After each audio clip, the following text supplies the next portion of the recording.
Outstanding, outstanding. We have 8 days before the election, and are you excited? Did you go to the early polls? From what I hear, it's not that many people.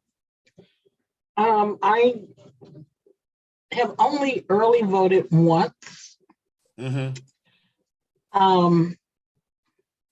I don't normally do that. I normally just go to the polling place on election day and cast my vote. Okay. Now, is that novelty because you like to sit there and everybody sees you and they applaud you? I mean, why do you go on the day of election? Well, I've never been applauded. When you walk in, hey, Michelle. Yeah, that's never happened. Never happened. Well, we got to make that happen. Well, if you're there, you can always start the trend. I'm going to applaud you. So if you're just joining, welcome to Tea and Conversation. Guys, last week, I was missing Michelle. I don't know if you noticed, but I was missing. At the last minute, I had no notice, but at the last minute, I was asked to do a high school. I did the graduation ceremony. I did the speech for the graduation ceremony. And Ace Charter High School over in the city of Chicago, I was very honored that they asked me to actually do the speech for this high school graduation, this first graduating class at that high school. So I was super excited. So that's where I was. If you missed me last week, and I was in that high school, didn't know what I was going to say, but I am excited, and I appreciate being asked to actually talk to some of these young people. I did not share that video with people just yet because I just been so busy trying to catch up. But I have to say I was very honored to go to Ace Charter High School. Thank you very much for inviting me to do the commencement speech for that high school during that graduation. Now, I took my sons with me, and my sons being over there, the school was over in Inglewood, and my sons had a very good opportunity to see, Inglewood. On the way there, Michelle, as we rolled down 79th Street, I had to pull over because some woman was getting beat up by her boyfriend, I guess it looked like a domestic, and I pulled over to try to save her and still try to get to the commencement speech on time. So I was able to call the police, and I got to the commencement speech thinking that I was running late, and I was an hour early. See, won't he do it? Yeah, I guess so. Listen, you couldn't make this stuff up. But I was at the commencement speech. I was an hour early, and I'm thinking I'm running late because I didn't want this person that I was witnessing on the side of the road. Everybody was just driving by, and I'm like, nobody sees this, and like, am I like the only person who sees this? But in any event, I did not intervene because I did have the commencement speech, but I did wait there to make certain that I had a good description to give to the police.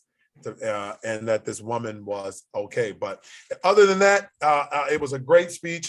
It was short. They at the high schools there, I think last week, that was that same day that they had another shooting at a commencement speech ceremony that same day. So they made it extremely short, but it was I was very honored to be asked to do that commencement speech. So welcome to Tea and Conversation, guys. Thank you for being patient with me because I was having to log in all these different things because LinkedIn decided, not LinkedIn, but Zoom decided that I needed to change my password right when I have a scheduled meeting. So I had to wait for the meeting and wait for the password to come. Then I had somebody ring my doorbell. So welcome to Tea and Conversation. Happy Father's Day. I'm gonna take a jab at this. Michelle, I said this to you almost a year ago, and I got all women on here, so I'm ready, okay? But I said this to you about a year ago. Should Father's and Mother's Day just go to Parents' Day, and then we just consolidate? Why have a Father's and a Mother's Day? Why not just have a Parents' Day? Do you only have one Parents' Day? No, I'm saying consolidate those 2 days. Do I consolidate my two parents? Just call it Parents' Day as opposed to Mother and Father's Day. That way we can get these restaurants filled up. Oh my! They already have Parents' Day. They already have that day. It's not celebrated. It's kind of like Father's Day.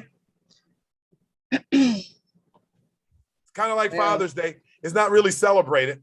So why not just combine it? That way I don't feel like there's no line when I go to the restaurant on Father's Day. If we just call it Parents' Day, I'm pretty certain that we would cover and have some lines to stand in, Jen.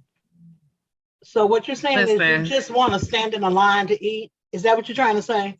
What I'm saying is we could just call it Parents' Day and I wouldn't feel isolated when I'm the only person in line getting my food and there's no line for fathers. We'll be glad that somebody took you and you got to be in the line. Didn't nobody take me. I took myself, Michelle. What to tell you, Adam? Let's go to a deeper conversation. I said that a while ago that it's like it seemed like on Father's Day to me that it's a lack of celebration for the fathers in our lives that actually do. Thank you. Because listen, great thing. And Jen, I'm saying that from a feminist point of view. So yes. I think that every parent should be celebrated, period, point blank. But I'm also saying that because if you got two moms, so Adam, that's another reason you could just call it Parents' Day. Call it Parents' Day, yeah. Yeah, and it would just cover the gambit. Yeah. Now, the other thing I'm thinking about, and Ms. Dawkins, you can chime in if you want, but I'm thinking, was it a diabolical plan? Okay, I know it wasn't a diabolical plan, but how coinkadinkle that Juneteenth and Father's Day. Well, nobody talked about Father's Day. It was all Juneteenth. Well, aren't there more important things we could be talking about, Mr. Winston? Listen, that's definitely a well. Well, I'm just saying. I'm not trying to start anything. Are you really equating the day that our ancestors in Texas found out that the Emancipation Proclamation was signed?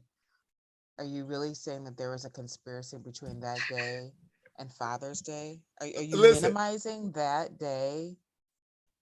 I'm not saying any of that. I'm saying because of the Juneteenth. No significance to Juneteenth?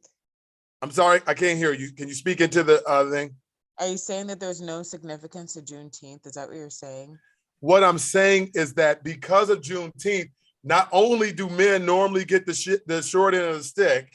Well, why is that? Now we competing for Juneteenth. Good question. Why are men getting the short end of the stick? You know what? I agree. See, Adam, you open this door. Listen, you open this I agree. Door for yourself. You know what, Ms. Dawkins? I agree for the first time question. That we need to talk about more important things because right now I see where this is heading. You don't want to answer the questions. No. Look, here I go, counselor. Please give him a break because he ain't ready for this. No, I'm not ready for it. He is not ready. You're right. He's not ready for it. And you dug yourself a hole with this. It is perfectly fine. I wouldn't expect anybody to agree that Father's Day and Jen, as I say in court, next case. Well, like I said. But listen, here on the real note though, I said the same thing because I felt really conflicted this weekend. I was like, so we had our Juneteenth celebration a day early, so that way we can have the Father's Day celebration on Father's Day. That's what we did over here. But that's awesome, and I'm glad that you did. Hey, the other thing is that the celebration over in Flossmoor. I don't know if you got a chance to stop by there, but I have to say that it was a very good time over in Flossmoor. They did an excellent job. Whether we know it or not, the person who kind of puts on the whole Juneteenth celebration over in Flossmoor, she's actually a Glenwood resident, but she does it in Flossmoor. So congratulations to her. There were so many vendors and so on and so forth. I thought that it was just really, really exciting. I know I was just kind of doing the political thing, but it was very exciting. And it looks like good times. And I'm looking to see that event. The mayor over there, she did a good job. So I have to commend her and the Glenwood Red. I can't even think of the young lady's name. Miss Dawkins, do you know that the young girl's name who started this? Destiny Watson. Yeah, she did a very good job. Destiny, I applaud you. You did an excellent job over there. So good job. I hope you keep up the fantastic work. In other news, so a lot's been going on. I noticed, Jen, and this speaks directly to it. We're going to talk politics because there's a whole lot of political stuff, a whole lot of foolery that's been going on. But before we get into, and we have a special guest, Carrie Steele will be on, or she's supposed to be coming on this evening, hopefully, because of the technical difficulties that I had initially, that she will still be able to jump on Tea and Conversation and take questions from our audience, both here, my Facebook, look at God. The Facebook page actually works, and YouTube. So I'm done did good today. Yes, I did. I done did good. But so when Carrie gets on here, Miss Steele, I'm looking forward to her being able to take plenty of the questions and that all of us may have about her run for the assessor seat. So that should be a good time. So Jen, I'm gonna take a stab at you for just 1 second. So hopefully you can engage me. Recently, I noticed that they have banned, and we're not gonna spend too much time on this, but I did notice that they banned transgenders from being able to compete in some of these competitions that they once upon a time allowed transgenders to actually participate. If they were transgenders woman, they allowed them to participate in that sport. What are your thoughts with that? I think Title IX speaks for itself. If you're talking about at high school and collegiate level, Title IX speaks for itself. It should be no discrimination based on sex, right? And that's what allowed girls to play in the first place on boys' teams, because that was always the issue. But is there and I guess it seems to be that the issue is these and I don't, and Jen, I'm trying to toe the line because I don't know. I know you're trying to say it nicely. Go ahead. Yeah, but if they were once upon a time, male, and then they transfer over into being, the other sex, should they be able to play in that new sexist sport? And I think that's the issue. So if they were a male and then now they're playing as a female, does that give them a competitive advantage? I guess that's what I would ask. Let me just say this. I was in college. I used to play basketball with the boys, and I used to get them to business, right? So I guess you're asking the wrong girl that question, because I play sports with boys. I grew up playing sports with boys. It was never, you know what I mean, like a problem. So when you say, can a man come on the team and dominate? I mean, theoretically, yeah, but so can a girl, right? If she's athletic enough. I mean, look at Marion Jones. Look at Lisa Leslie. Yeah. You know how many guys they messed up? I mean, look at myself. Like I said, I played with the boys, and I was playing intramurals at Purdue with some of the basketball team. Mm-hmm. And I would still cross them over and take them to the hole. And they'd be like, damn, that girl she's good. Right. I mean, I guess it speaks to the athleticism of the individual that are participating in that sport. Now, if you're talking about, hey, this person just transitioned, they're a man, and they just, transitioned over to being a female, and they haven't been on estrogen, they haven't been doing any of those things, and now you want to come play, then yeah, there should be some questions asked. But if you're talking about somebody that's been on estrogen for 2, 3, 4, 5 years, and now they're playing with the women, I'm telling you right now, they don't have the testosterone running through their body that most people. But genetically, they would still have that X and Y chromosome. Would that give them more strength? Would that give them more strength than? The reason why men have more strength than women is because of the testosterone. It's the level of testosterone. That's why I can't remember the sister from Africa. I remember. She was born a hermaphrodite. You remember? Yeah, I remember that. And genetically she was female, but her chromosomes matched more of a male's chromosome level, and she naturally produced more testosterone, which made her a lot faster than everybody else. Okay. And so they told her that she couldn't play. So this goes to what you were just saying about Father's Day, shouldn't it just be an athletic competition that actually just lets the best athlete win? You know, and yeah, and I would say separate people based on not so much maybe gender, but maybe size, right? Because Adam, like somebody like you playing against somebody like me in basketball, like, you know what I mean? Like it's gonna be really hard for me to, especially if you quick, it's gonna be hard for me to do a lot, right? Because I can't get, you know what I'm saying? I can't get around you and stuff like that because you're bigger. But if you put somebody like that's almost the same height as me and take a guy that's, you know, a foot shorter than you, and now he's playing against me and he's 5'6" and I'm 5'5", it's pretty much a fair competition at that point. Yeah. You know what I mean? Like it's a size thing too. So we have to look at that too. I mean, that was the reason why I was so good. I have my wingspan, y'all, is the size of a man that's 6'1".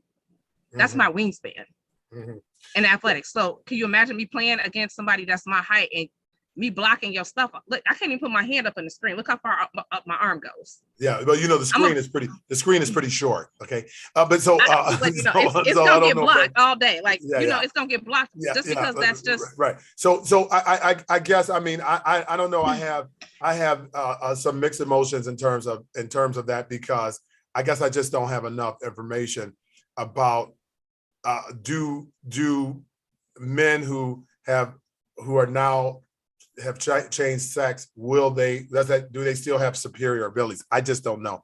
I know I've seen some of these UFC the scientists say no. The scientists say no. That's not. I don't know. I don't know, because I'm looking at these UFC fighting where this dude who now is a girl who seems to beat the crap out of him. Timothy Campbell. Wait, hold on. Wait. That's different though, Adam, because now you're talking about testosterone again, and that does. Well, no, they're girls. They're girls. I know, but listen. The reason why we get muscle mass the way we get it doesn't matter if you're a girl or a boy, it's the testosterone in your body, right? So if I'm physically lifting and doing all of that, right?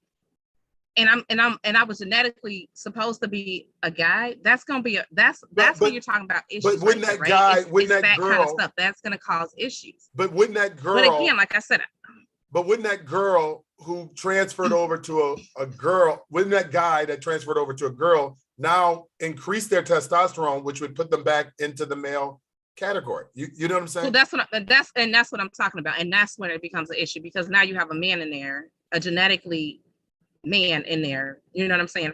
Fighting a woman. So right. That would Tim become Campbell, an issue. welcome to the show. Tim, you unmute yourself? Tim, can you hear me? Yeah, Jen answered my question, so. Okay. I mean, she answered my comment, or she gave my comment, so. Okay, cool. so you believe that depending on the sport, that person should not be able to participate? Yes. Excuse me, I think so too. I mean, I like I said, it's also the other way around too, though, right? So what happens when you have women that transition to be men, right? And then they want to come back and play women and be like, hey, now I'm a girl again. And, you know, that's the issue too, because it comes down to the manipulation of, you know, hormonal levels and stuff like that. And I mean, if you're on testosterone, it doesn't matter if you're male or female, you're going to pick up mass. You're going to be bigger. You're going to be stronger. This is why they don't want us to do drugs, steroids and stuff like that while we're playing sports, because it's unfair for the competition. I mean, that was the same thing with Sammy Sosa and them when they were hitting all them home runs. They was like, well, they're doing remember when MLB banned steroid use because dudes was just rocking the ball out the park, and then everybody else was like, this ain't even fair to compete against them, because it's not. Right. It's just not. It's a testosterone thing. It's not. Yeah. If you're just joining, welcome to Tea and Conversation. We are live. Welcome back, guys. I missed last week because I did a commencement speech over at Ace Charter High School. I had a great time doing that commencement speech, but we are live. We are 8 days before election. I don't know how many of you guys voted in the early voting. Looking at the numbers are extremely low. I don't know if people are this election has just been going on for so long. If people are just like, oh my God, it's just so long. The mailing piece, the hit job. I don't even watch TV, and I've seen so many ads from the left and the right on Irving. He's taking a beat down. They are beating him like he stole something. You know what? Maybe he deserves it. I don't know, but it looks like they are hitting him from the right, from the left. And does he survive this? Ms. Dawkins, do you think he's? Well, maybe I shouldn't ask you, but Michelle, have you taken a look at some of those ads, some of those political ads, and what's your thoughts?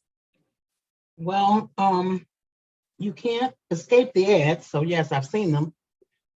I have to admit, when I initially saw that Richard Irvin was running for governor as a Republican, I was taken aback. Yeah. Initially, and then I figure, okay, well, I don't know, somebody's backing him. Somebody asked him to do it. That's my take on it. And I can't say, I don't know enough about him to say anything good or bad about him. But what I can say is the truth speaks for itself. Right. You're a Republican today who is, a hard line here and there. Yet they're airing commercials right now with you saying exactly the opposite of what you're saying today. So I don't know. I'm not going to vote for him. Well, what would you have if they hadn't aired those commercials? No. Yeah. No. So I think that the individuals that I think that the individuals that were going to vote Republican are just going to vote Republican. The ones who are going to vote Democratic, they're just going to vote Democratic regardless. I don't think that he was going to pick up any, especially when he flipped the script and went Republican. I don't think, and I don't know, Tim, what do you think? I know that you're kind of on that conservative spectrum. What are your thoughts, Tim?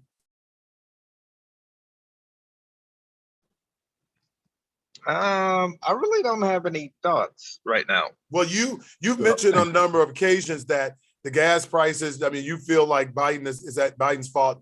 If Trump was being here, that the gas prices would be a little bit cheaper. I mean, do you think that the state of Illinois would be better off with a Republican governor? Yes. Okay. Final answer. Okay. Yes. Final answer. Well, why? What do you think would be different? That's final answer. I mean, I don't really have any comments on it that I can think of, but I mean, yes, I would. Okay. Well, so Jen, don't you shake your head. I mean, the world is full of Republicans, Democrats, Libertarians, and all of them.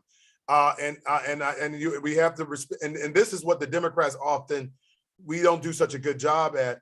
It was when we have one of these individuals that's kind of teetering on the side, we kind of let them wander, right? And maybe what we should do is try to find out and understand, why they're just disheartened with the Democratic Party. In this particular case, Mr. Campbell he just seems to be tired of the Democrats. And I think as opposed to digging in, maybe we should try to understand it, because we're going to continue to lose our Democratic voice if we have. Well, I'm not exactly, if I may cut in, I'm not exactly tired of the Democrats. I mean, I have more of a liberal perspective towards everything, but it's just kind of my personal thing, But I mean, I don't really, if a Democrat can get in and be successful and bring us the things that we need, so be it, I mean, I'm more, like I said, I have more of a liberal approach to it. Okay, so what? And again, if these are uncomfortable questions, I respect that. What are some of the things that you think this state could benefit from any type of leadership? You're sharing on both sides, like it don't matter, Democrat, Republican, whatever. What would you like to see? Accountability is number one. Transparency is number two, which you pride yourself on yourself, trustee, we need more of those two things in order for us to be successful as a state, and look for everything that we're looking for, no matter what party we are. Right. So, it's interesting, Jen and Michelle, I was talking today, and for the first time, I've been seeing some of these ridiculous text messages, and I've some of these text messages that are coming out that say, "Hey, I'm with this individual that's running against me," and that's fine. Even though I don't even understand that, because if this individual did not live in Bloom, I'm not even talking about her personally, I'm just talking about, shouldn't you want somebody that's actually been working in the town and doing the work? Shouldn't you just support a candidate that's been here? And these people who've thrown their weight behind it, and then they say, oh, this is just the person we're supporting. Oh, we didn't know you were running. I don't even understand that, because for me, it seems like we should, as leaders, want people that speak to us instead of people that speak for us, right? How are you going to speak for us without speaking to us? I guess that's my question, Jen. Like, if somebody has never talked to the residents, right, about what their concerns are, what their needs are, how can they legitimately speak for us?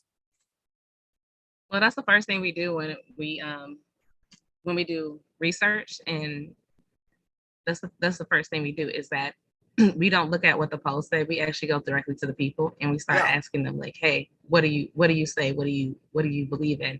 Does this poll speak to you? Because polls lie, right? They lie all the time. People lie all the time too, but that's the reason why polls lie, is because people aren't honest. But when you go to people's houses and you start literally having one-on-one conversations in front of them and not over the phone, you find out that sometimes when questions are being asked, that people's thoughts and how they process stuff changes, right? And then also what you throw into that equation is that when you start asking those people to expound on what they're saying, it becomes even more convoluted. So right. I never take polls, and I never take anything like that for granted. I always go ask people directly, like, before I do, and not just on your campaign, Adam, but any campaign. I always ask the people directly, like, what are you thinking? What is this? And I like going canvassing to do it. Yeah. I don't want to do it over the phone. I don't want to do it through text. I prefer to do, even doing Zooms like this, and we have a small town hall meeting with 4 or 5 people. You start hearing different answers even when those people are in front of their neighbors than when they are one-on-one. So we just have to, as politicians and folks that work in politics, you just have to look at stuff with, what my grandma said, with a grain of salt. Just take everything with a grain of salt and know that, it's always changing. It's always emotions. So I was. Adam, wait, hold on for 1 second. That down behind me is just like blowing my mind. Behind you, it's too much. The other way, it's creepy. Yeah, she's creepy and scary. It's just. This is my Raggedy Ann doll. Okay. I know what it is. I used to have one. Man, that looks freaky, man. It does. It looks like Halloween back there. Listen. That Raggedy Ann doll, when I was a kid, I used to have a Raggedy Ann and Andy doll. I'm looking for Andy. So if you're out there, I need to find you, Mr. Andy. But in any event, so I was at a gas station more recently. I was over at the gas station. Yeah, and recently we had a shooting over here in the village of Glenwood over off Halstead and Holbrook. So at this particular gas station at Speedway, I ran into the lawyer who actually challenged my petitions, Jen. And I stopped him. I just said, hey, listen, I would love to be able to sit down, and I'd love, and I'm just reaching, right? Because my thoughts are, and this is just my thoughts, if everyone is so committed to making our township and our communities better, then this should be a no-brainer, right? We should be able to partner and put our minds together and come up with a solution. It shouldn't be, and some people, I was telling Mr. Decker this before, some people, when they run for office, they turn it into a personal, like, oh, I hate you because you're running against me. I'm not hating on anyone. I have no reason to hate. I'm running for the seat because I think I'm the better choice. But I'm not hating you. I'm not going to manufacture any type of warlike behavior because this isn't personal. The only thing I'm personal about is I want to run for the people in this particular time. But Jen, I was talking to this lawyer, Tim, I see your hand, I'll be right there. But I was talking to this individual, Jen, and this is, I don't know, Michelle, Jen, I hope you hear me. But I was talking to this gentleman and I said, if we both want the same thing, then this should be a no-brainer. I mean, you challenged my petitions, you were unsuccessful, but you know how long I've been working in Bloom Township. You know how long the person that you were supporting when this challenge against me, has lived in Bloom Township. So if you know that this person has only been here a couple of months or what have you, how are we still throwing our weight behind someone that hasn't even been really committed to this particular township? And this individual says, I quote Jen and Michelle, Adam, I'm a soldier. Exactly. And it almost took my breath away. And I realized that's the problem. The problem is politicians aren't supposed to be soldiers. We're supposed to be servants. We're supposed to be people that make certain that the people get what they need. We're not just taking orders, right? We're not just supposed to be taking orders from a general. We're supposed to be that person that washes the feet of the soldiers so that they can get back out there and protect our residents. That's what I Let me think just say a public servant should be. This is Cook County, though. This is I Cook get County. it. Cook County. I get it. Cook But County has never been.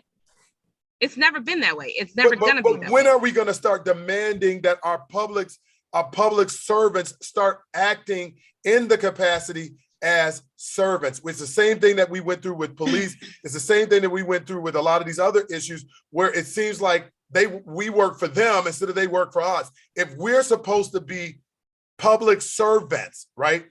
When did we become soldiers? Y'all been soldiers in Cook County, and that's Cook County. It's not like this everywhere else. Well, where isn't it like when this? when I was in Detroit, it wasn't like that. You know, I'm pretty certain that we haven't seen it. No, I was there. It's not like this. It's not like that in Indiana. It's not like that in Wisconsin. Mm-hmm. You know, it's not like that when I done politics in Iowa and Ohio. It's not like that in California. It's like that in parts of New York. It's like that in Boston. Mm-hmm. It's where the machine resides at. It's like that. Mm-hmm. And that's what it is. It's a machine. It's called a machine for a reason. Well, and yeah, I mean, the Democratic machine is strong. And let me just say this. When I say it's not like that, I'm talking about for the Democratic side, because the Republicans do the same thing in those other states. And it's like that for them.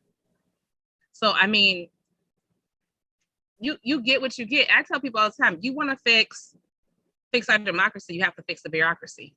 Yeah.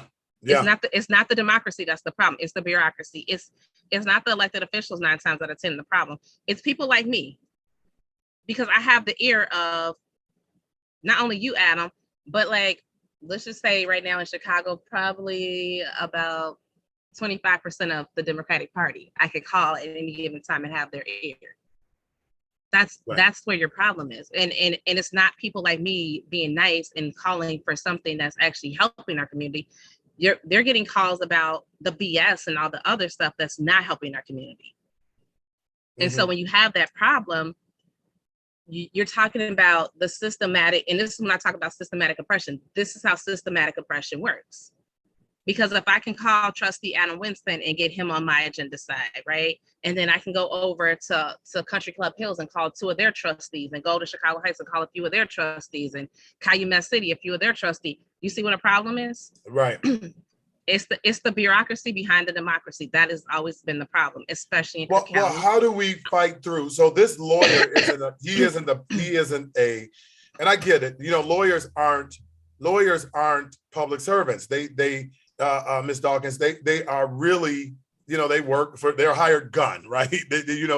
You hired them to do whatever the bidding is that you need. However, at some particular point when you are, this person, I'm not going to mention their name, but this person's father is a judge, right? And I'm pretty certain that at some particular point, he's going to, father, son, he's probably going to follow suit. And he's going to want to be a judge too. And if he's identifying today that he's nothing more than a soldier, how can anybody support him as a judge? Would he just do what the general tells him as a judge? It's just the most mind-boggling environment that I feel like we're in. And it's like we are on this hamster wheel, right? Where we're just going round and round, Jen, and nobody's asking. And maybe I'm looking at this wrong, Michelle. Maybe we are just sheep. But I would ask you, where are the shepherds, Jen? Where are they, Tim? Listen, like I said, who's the shepherds? Listen, that guy just did what he did, right? Because he knows if he get let me just say this. my uncle used to sell drugs for a major drug dealer in the Chicagoland area, right? And he used to tell me, watch what I'm doing, but I want you to take everything that I'm doing, and he told me to take it and do it in the boardroom, right? He said, because there's really no difference between the two. And if you know that, then you know how the game is played, essentially. When you get to that level and you figure out that there's really no difference between that person over here and that person over there and how they operate, it's still the same system. One just does it under the name of the law, right? So you have to look at that complexity right there, Adam. And then look at what that guy just told you. He knows, like you said, he's a soldier. So either, like in the game, you either get down or you lay down. So he said, I'm gonna get down so I can get my spot that I want in the future. And he's telling you everything you need to know. There's nothing, and I'm not saying there's nothing wrong, but there's nothing wrong in Cook County as they see it, as it stands, by doing this, right? Because this is how Cook County has been run. It's been run this way since the time of Capone. And I keep saying that because Capone and them were the ones that actually brought this mentality into, let's have this gangster-like mentality in Chicago politics. We can pay off the politicians, we can do all of that. And it has worked, and it continues to work. And that's how the machine operates. And let me just say this though, for all its flaws, Cook County has some of the best social programs in the country. I agree. So, I mean, you have to take the bad and the good together. And at the end of the day, like this is what Cook County is. Now, if you want to start changing some of those systematic things, it's not going to happen with the people that are in office right now. You can't change that. You're going to have to change the next generation in how they are approaching stuff. And it is starting to change. It is. It's going to be a slow process. This wasn't a fast process to get here. So it's going to be just as slow as it took for it to start, as it took for it to end. And I see it starting to end. I see like different people are starting to say no. And they're starting to ask, what kind of Democrat are you? Right. And that's the real question. And also this goes to what Decker was talking about before, ending the two-party system. We got to end that's the main thing. If you end a two-party system, a lot of stuff will change quickly. It's the two-party system that's causing a lot of this flux, because at the end of the day, all you see is somebody's a Democrat. You're not even asking, what kind of Democrat are you? What kind of Republican are you? Because Tim just said, guess what?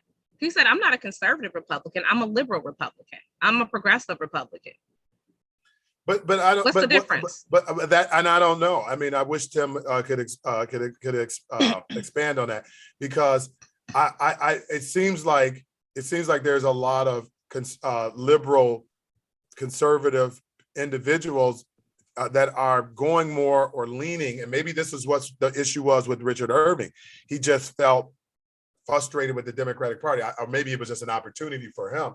But my caution is it just born out of frustration, right? Is it just born out of pure, I'm just, things aren't going away. It's too many games being played. And I've decided to go in a different direction. I don't know. I don't know. If you're just joining, welcome to Tea and Conversation. This is Trustee Adam Winston from the Village of Glenwood, also candidate for Bloom Township. We're just kind of having a lighthearted conversation right now. We were awaiting Carrie Steele, and I just made a couple of texts to see if she is still going to arrive, and hopefully she does. So whenever she gets on here, my hope is that we're able to ask her those questions. But in the meantime, we're talking about politics. I did have an opportunity to early vote, and I'm going to tell you, I was in and out, Jen.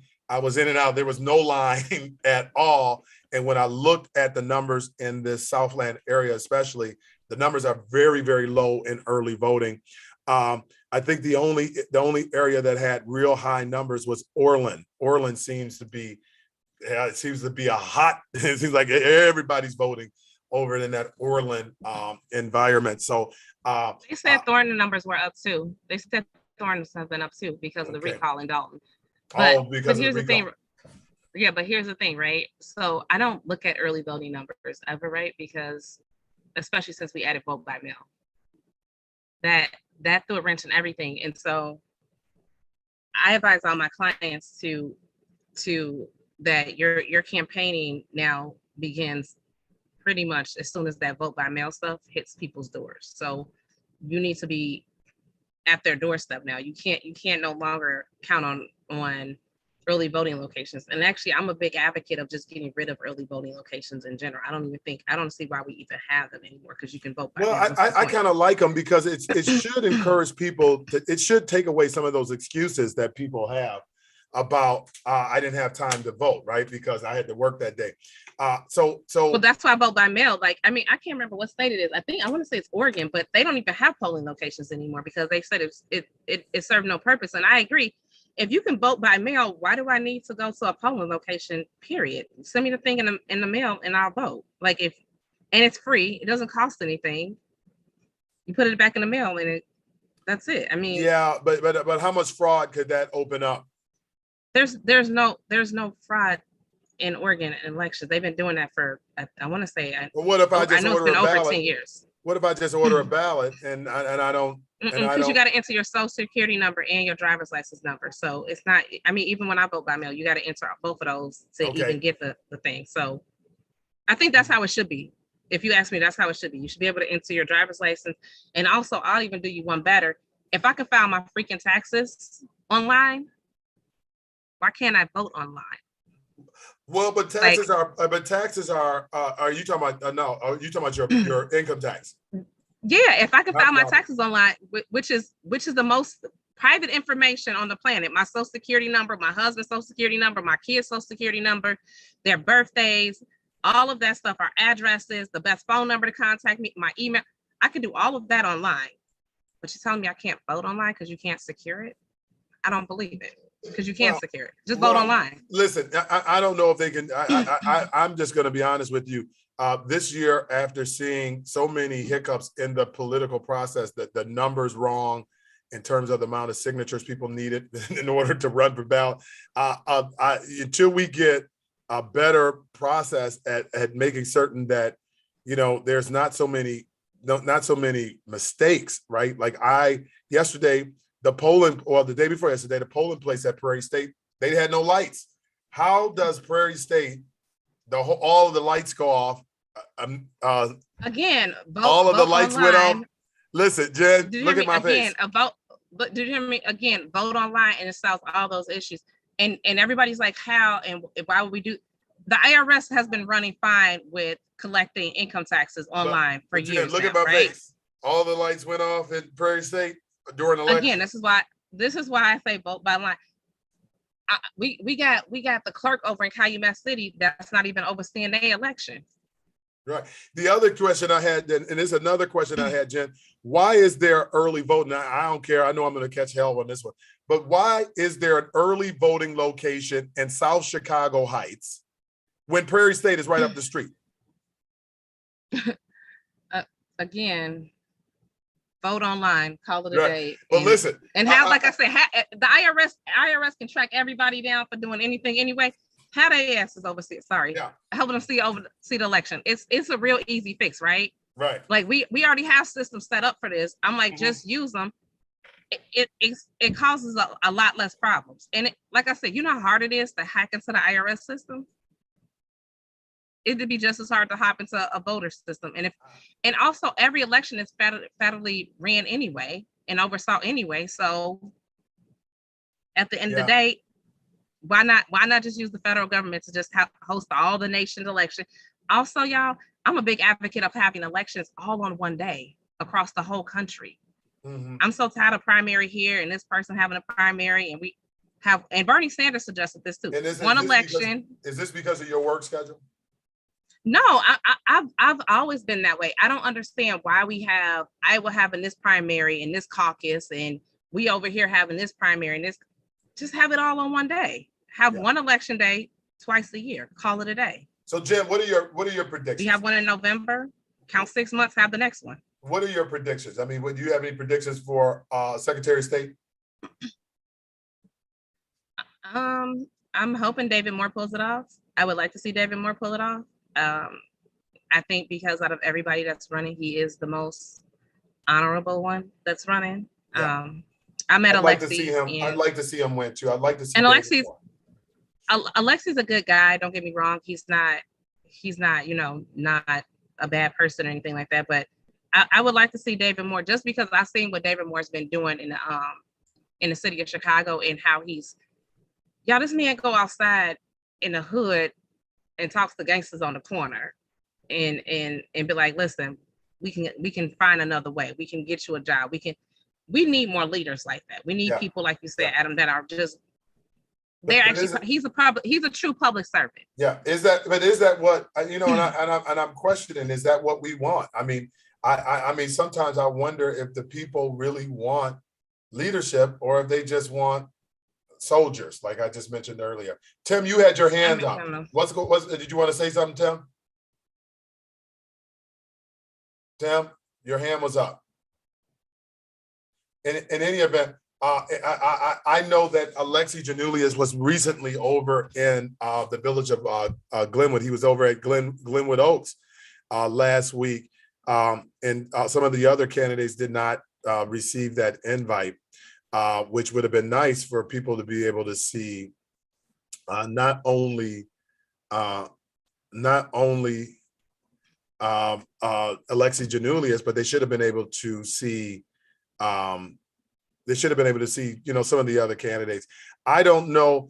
I haven't seen, has anybody heard from Anna Valencia? Has anybody, I mean, what is she just running ads? The news stories, and then she was having issues and stuff like that. And so I think she's out. I don't even think she's a factor at this point. But what about, let me just say, it was always a two-way race between, once Pat dropped that, it became a two race between David and Alexi. That's what it became. It came down to that, and we knew it came down to that.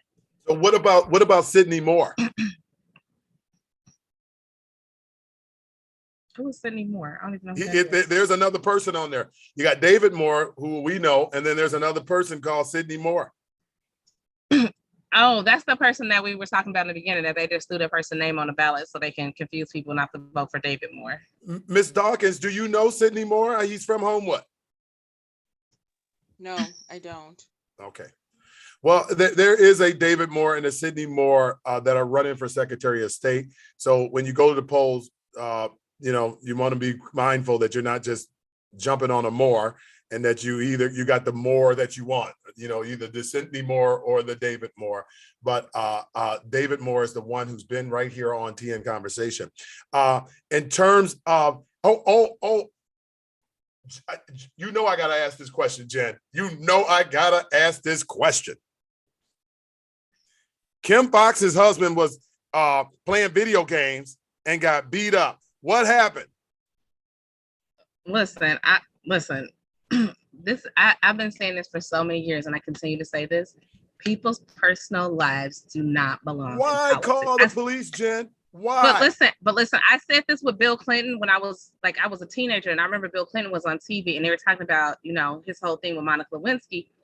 And I was like, why do we care? Even as a kid, I was like, why do we care? It's their personal lives. Like, we all have significant others. We've all been there and gotten into it with a spouse. I don't understand why call the police.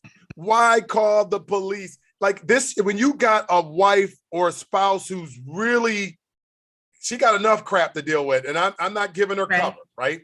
That needs to be something that's handled in-house, right? Maybe he had a long day. Maybe it was a lot of stress. That's why I say I don't like to get in people's personal things, because it could have been a snap of the moment, right? He could have just been stressed. Do we call the police? You and I, you're the prosecuting attorney. I'm your husband. You beat me up. You slapped me around a little bit. Do I call the police on you, Jen? Listen, domestic abuse is domestic abuse, right? At the end of the day. And so do I say, should men call the police on women if they are hitting them? Yeah. When I heard the audio, Kim said, she said she didn't touch him on the thing when you heard it. Mm-hmm. He said, you better not hit me. And she's like, I'm not. So, I mean, at that point, you know what I mean? It's like I say, it's a domestic situation. It's really none of our business at the end of the day. It's Michelle, what are your things? Jen ain't gonna be in no fun. Michelle, what do you think? I think if you call the police on me because I hit you, you better hope I don't hit you again before they get there. Right answer, okay? Because that's not what she needs. I don't care if you're a fan of Kim Foxx or not. You don't bring that type of drama in her world at that particular point. I think you handle that. You guys go in the back room and lock each other in the room or whatever until level heads prevail. But you don't call Flossmoor police on that particular type of issue. That's just my thought. Because now where do you go from there? Where do you go now that you've called the police? Now that all of the jackals, right? All of the jackals are they salivating, right? They smell fresh meat, right? And they're all jumping on her, right? Tim, what do you do?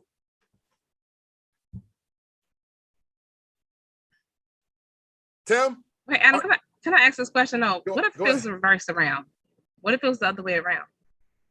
Listen, if it was reversed around, if it was reversed, I think the same way. I think that unless it's an Ike Turner situation, which this doesn't seem like it was anything like that.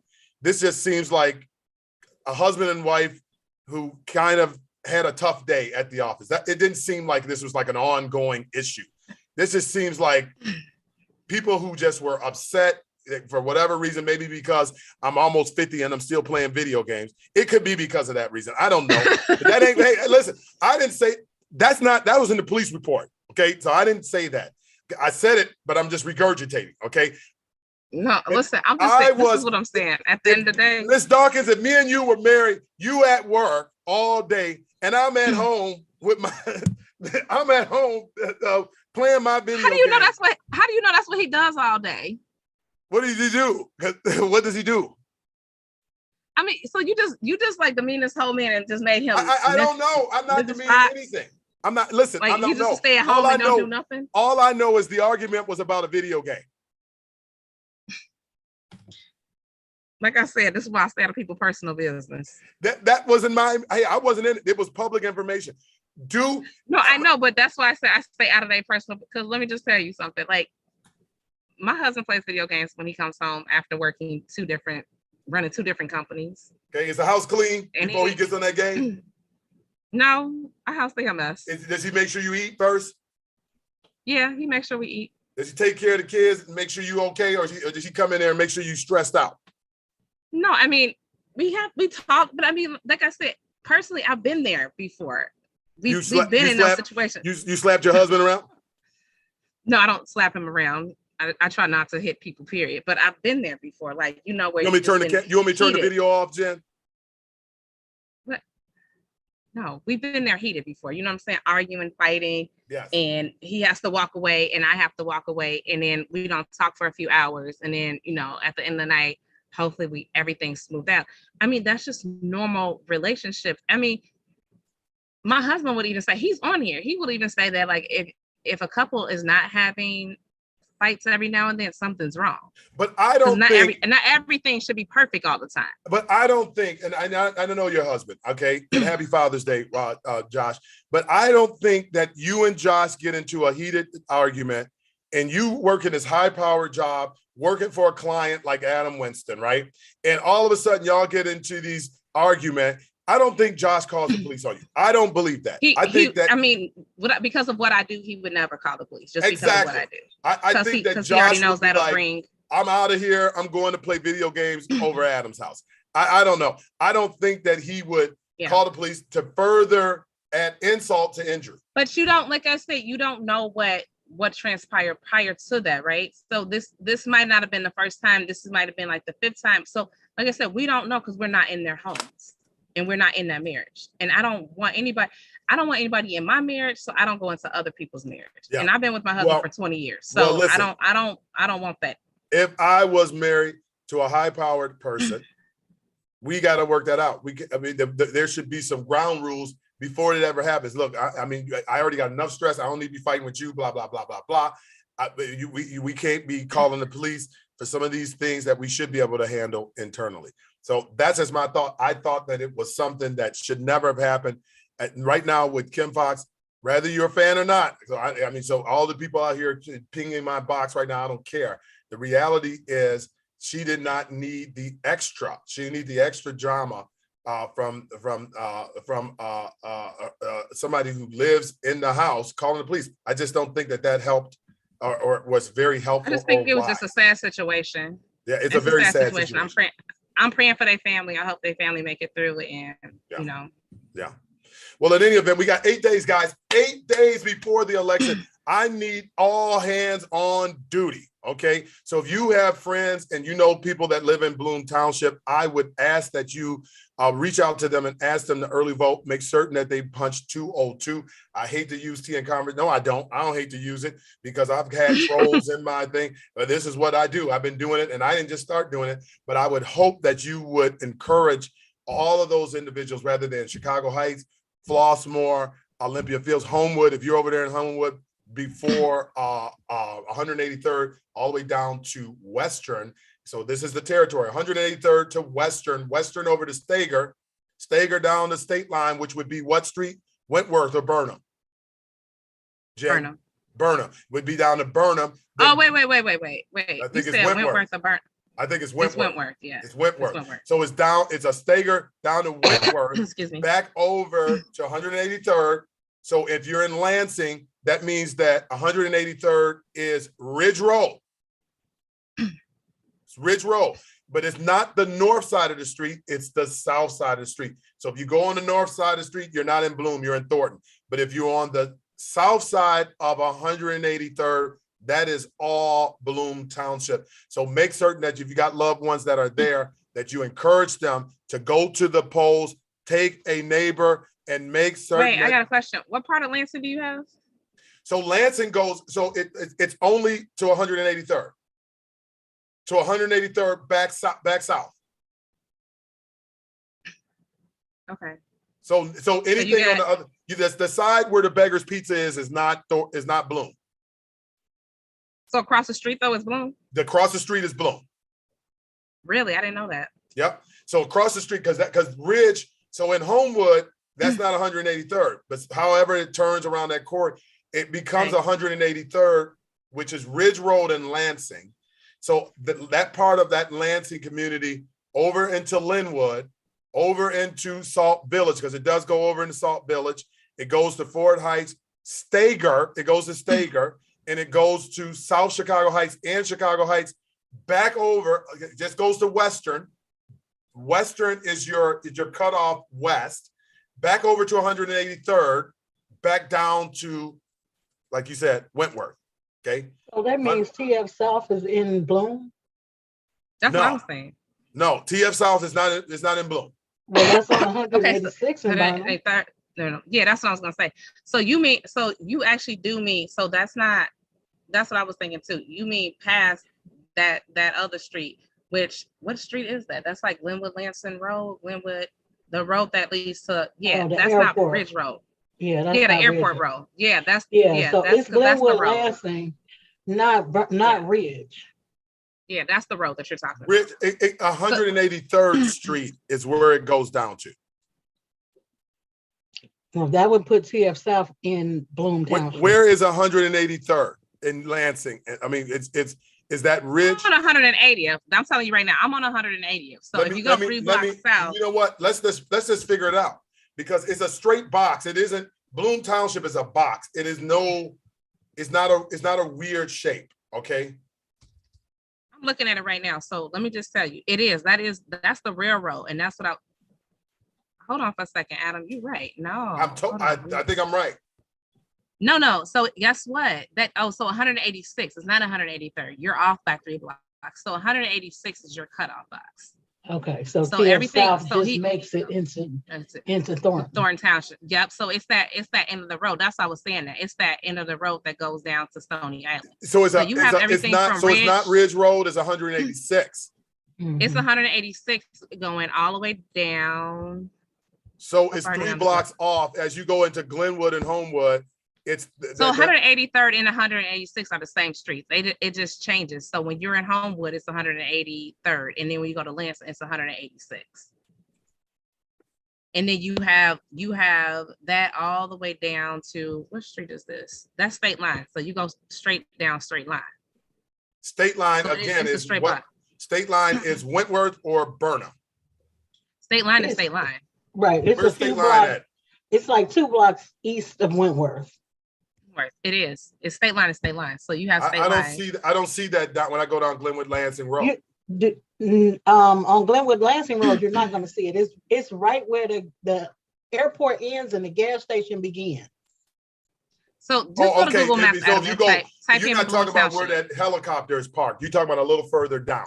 Right. Mhm.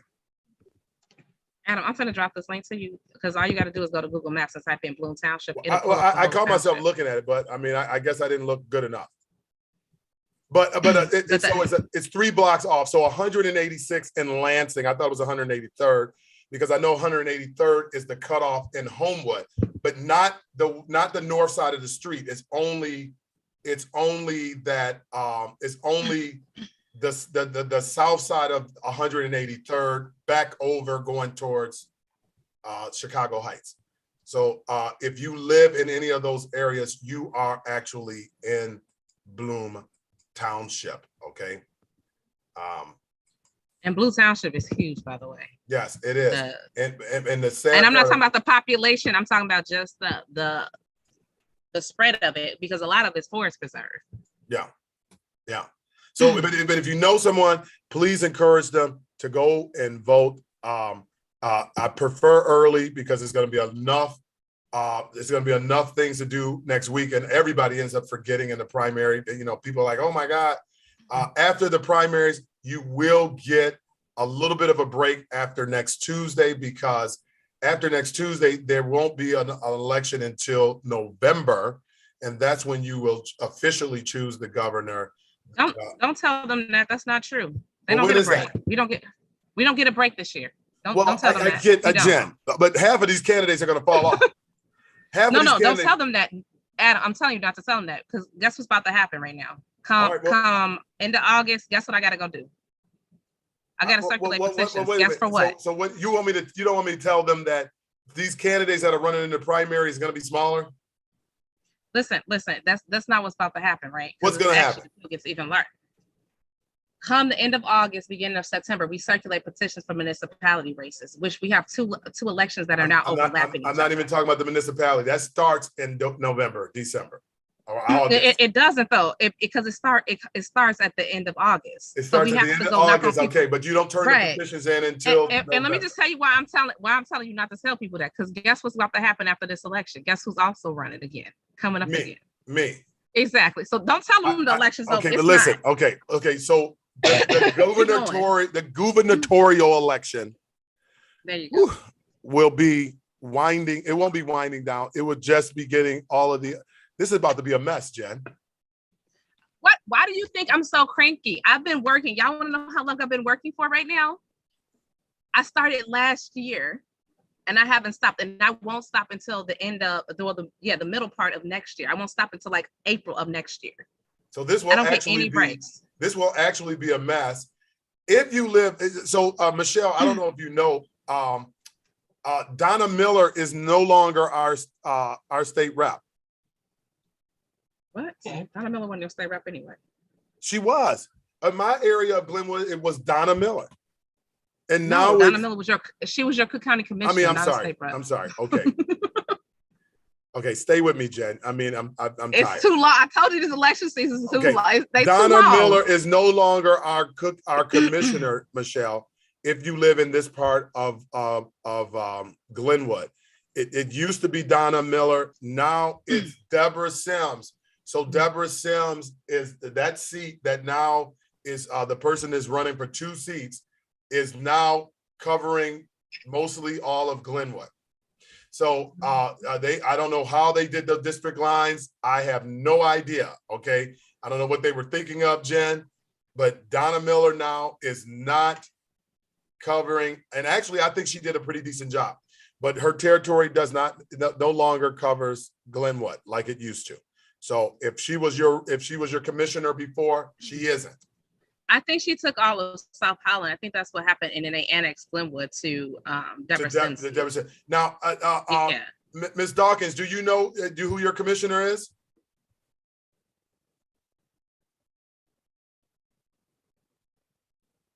Ms. Dawkins?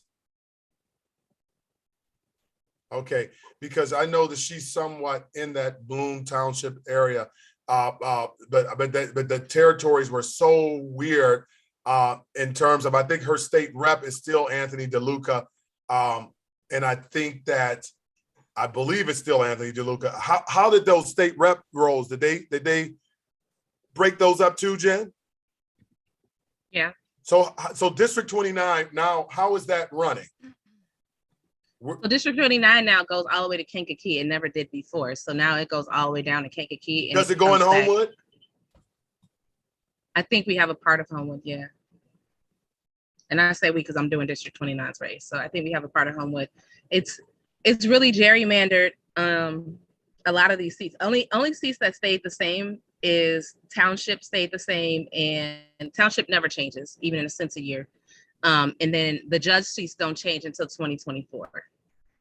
So those all stay the same too. So this election, everything's good. And then the next election is when they will change for the judges.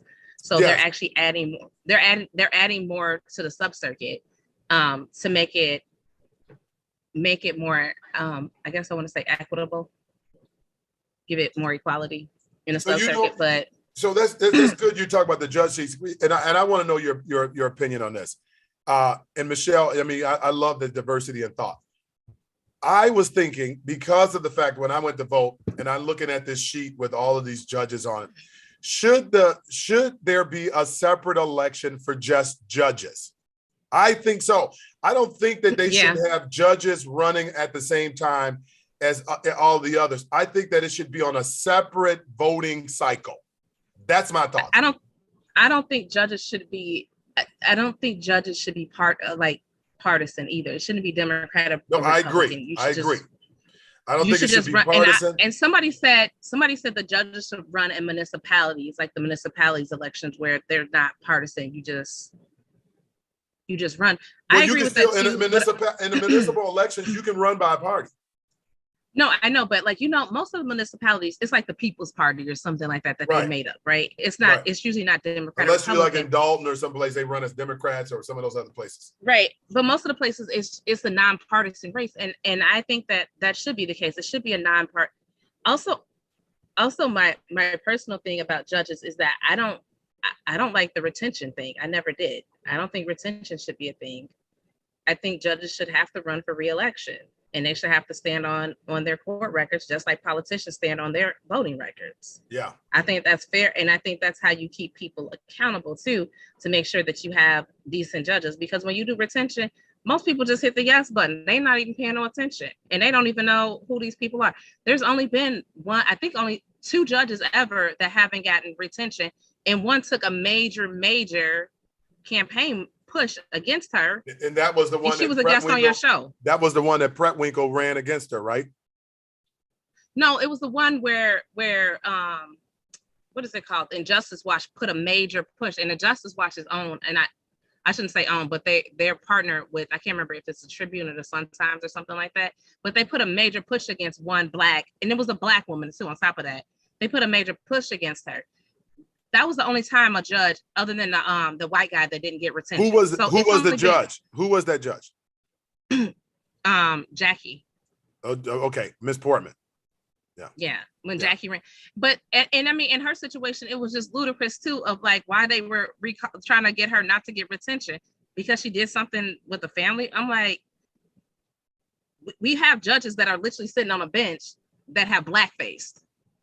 Right. And they're still on the bench. Well, so that's why I said, like, that's interesting. You know what I'm saying? Like because for the first time, I've seen some judges advertisement that I don't understand. This Bernadette Jim Gleffy race. I've never seen a judge's race where they attack the man's wife. They attacked the man's wife. I've never seen that. That race has become. But when did I thought one of the reasons why judges don't do that? You're supposed to be above the fray. I thought that you don't go after a judge's wife, and it should be a clean. They are going for blood in that particular election. That seat is worth $250,000. But I've never seen so where's that judge's honor? I wish that I had somebody on here that could help me with that. But that where is that? seat is worth $250,000. I Adam. understand, but what I'm saying is I've never seen such vindictiveness when it comes to running against another judge. You know, the personal stuff just seems a little less than what judges normally do. Do you live in a sub circuit? Have you seen the mailers we got? I got like a stack of mailers. I get like every other day I'm getting hit with a mailer from one of them, and I say this as somebody that works in politics. I was disgusted. I'm like, this is disgusting. Yeah. I'm like, we supposed to be progressive. We talking about we progressive. We run on progressive values. I'm like, first of all, if you run on progressive values, when it wasting trees by the dozen like this become a thing, because you done mailed Lansing and all the other, the Homewood, all of that 15 sub circuit 1,000 times. Right. Like that. How is that any progressive value? Well, that's number one. But I get. But did you read what they said though? Yeah, have you read them? I did, and one of them they made it look like a jackpot. Let me see if I have it here. But one of them they made it look like it was a jackpot. Where and even Thaddeus, District 29. I don't know if you paid attention to his. I've never seen this man run as many commercials as he has this particular election. He's never ran TV commercials and stuff like that. These races have just gotten really out of hand. I mean, I don't know. Yeah, but, let me just tell you, this is the one. I didn't get that one. Yeah, this one is. I thought that it was for Mia's. The place where you go over there and you put the coins in the machine, right? I thought they were advertising for one of those locations.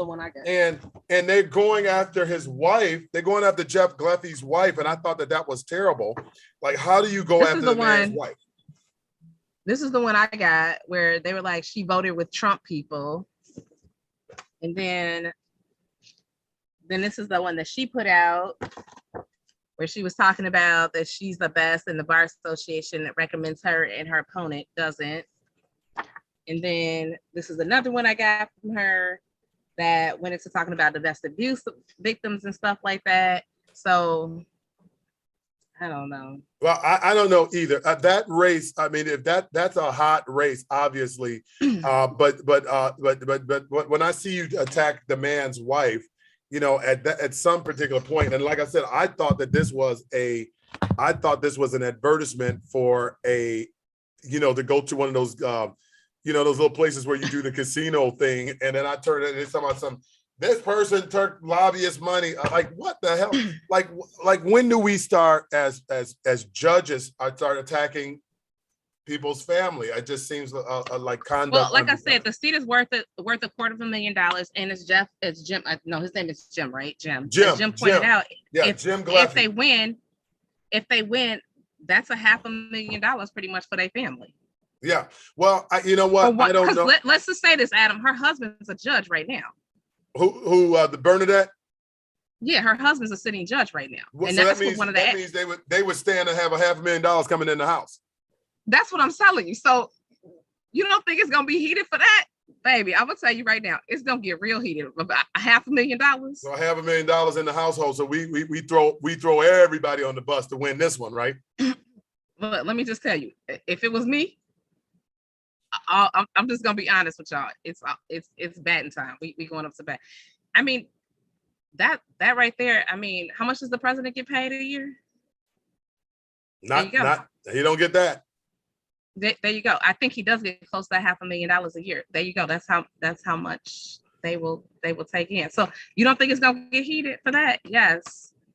I guess. And then he's getting mad, and Jim's getting mad because he looking at it. It's $250,000 for his family. So you don't think he gonna get heated for that too? But I've never. It's gonna get ugly. I've never seen judges. I don't know. I can't recall seeing judges going at each other like this. I don't recall seeing that. Like I said, this is a after Trump era. People have just said forget it, and the karma's out the window, and people are getting messy. They're getting dirty. So does JB win? Does this young lady, Beverly Miles, who was invited on the show, does she steal any of JB's votes? She's the first Black woman on the Democratic side to run. So does she get some of the votes? Most definitely. Enough to make any type of progress. It doesn't even matter, like, if she gets enough to make any progress. I mean, as a Black woman, I could say I'm proud. I'm happy. It's about time. We need more Black women. I ain't gonna say nobody's name, but I wanted Toy to run. I'm just saying, a long time ago. Toy Hutcherson?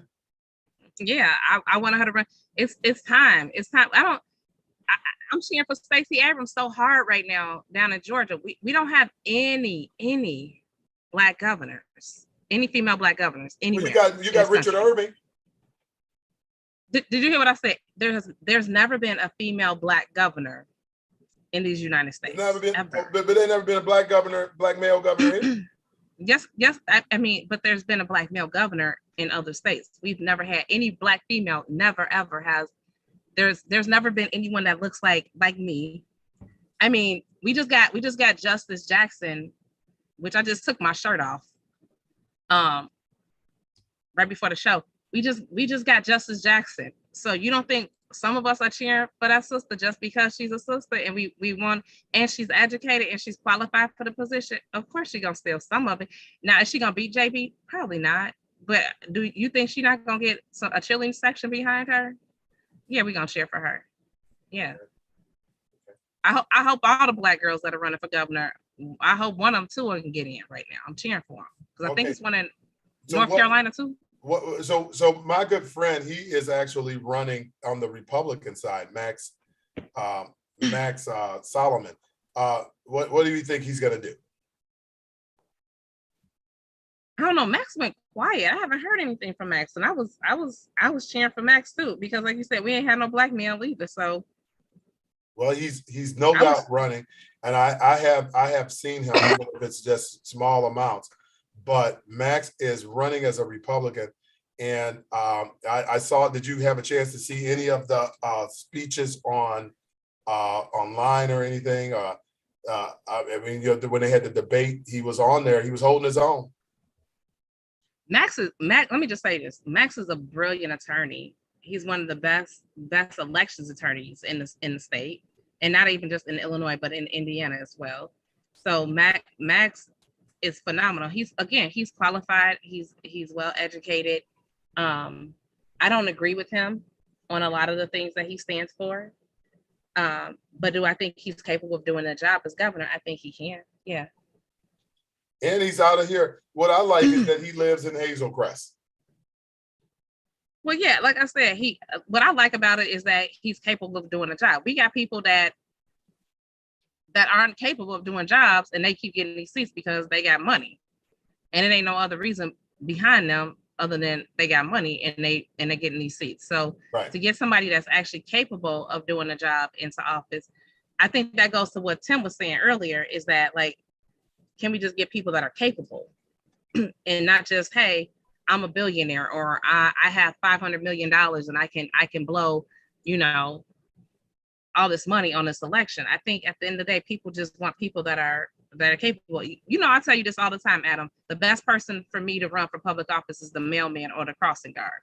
Yeah. Because I tell you, they talk to everybody. They know what's going on in the community. They know what's going on in the neighborhood. And Max Sullivan is that kind of a person, because he is an election attorney, and because he practices all over the Southland area.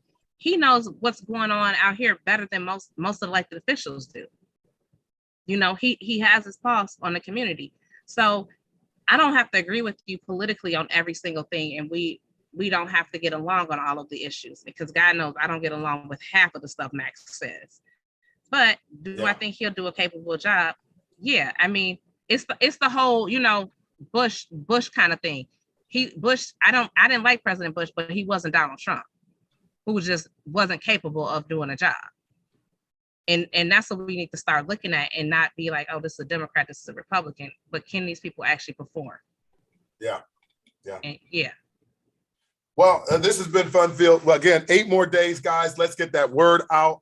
I am Trustee Adam Winston, running for Bloom Township Committeeman ballot number 202. So please spread the word. Please, please, please, please, please spread the word.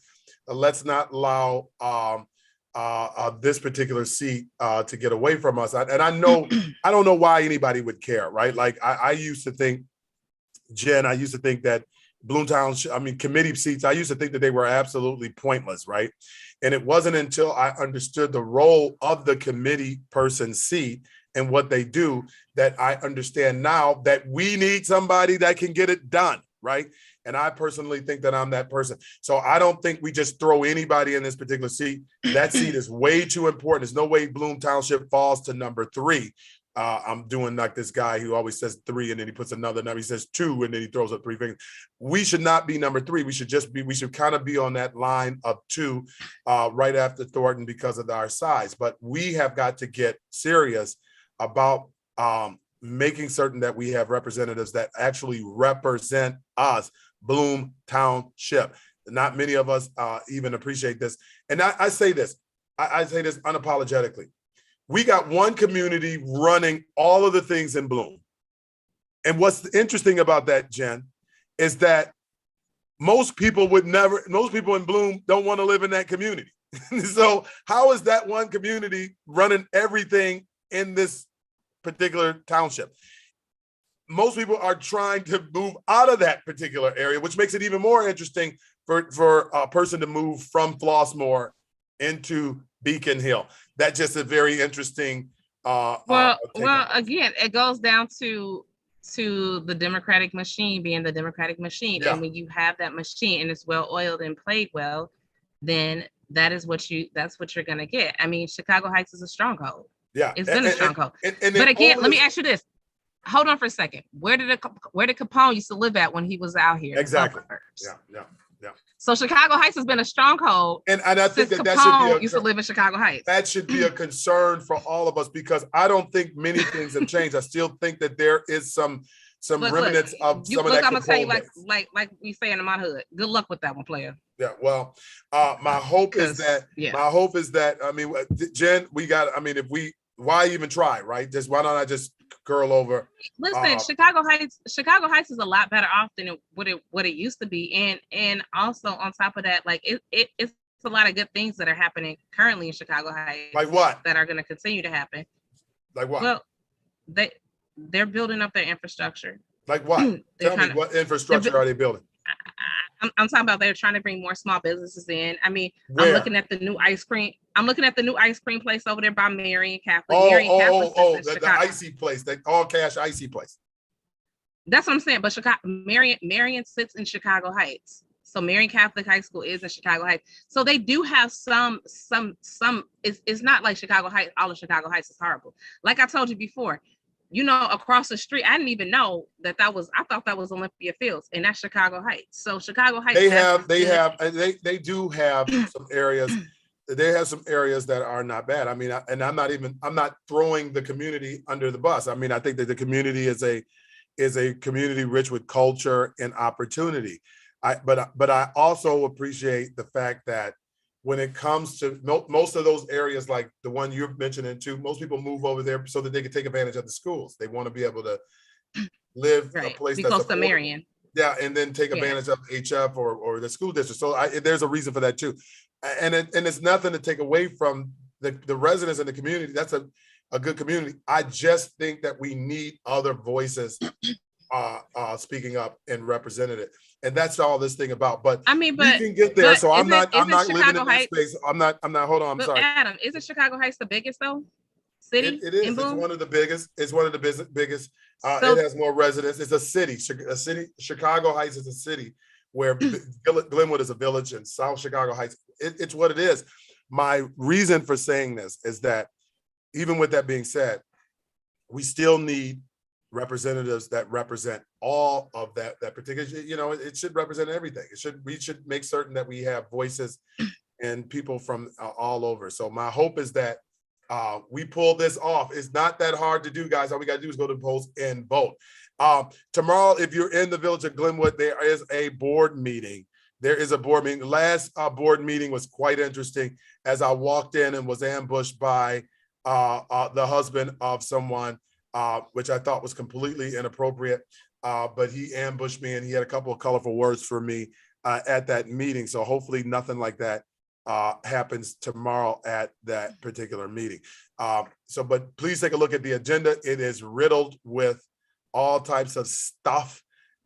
So please take a look at it. I will not get into those details because I've already kept you over the amount of time, and I appreciate you letting me extend the time.